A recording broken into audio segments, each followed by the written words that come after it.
There's this uncomfortable feeling that hits when life shifts gears.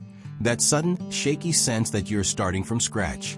You feel like a beginner at your own life again. But I've been thinking you couldn't actually start from zero, even if you tried.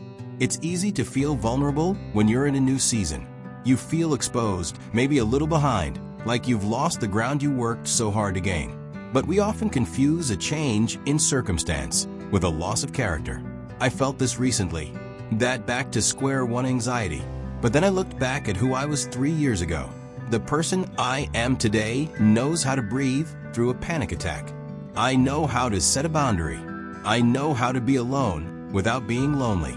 Those aren't new lessons I have to relearn.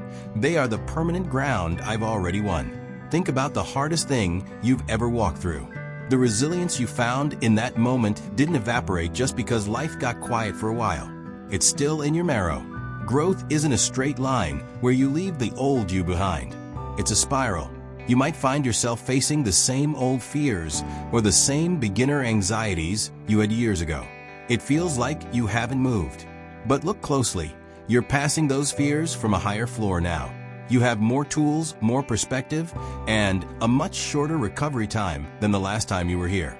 You aren't a blank slate, you're a library. Every failed version of you, every version that struggled, left a note on the shelf for the person you are today.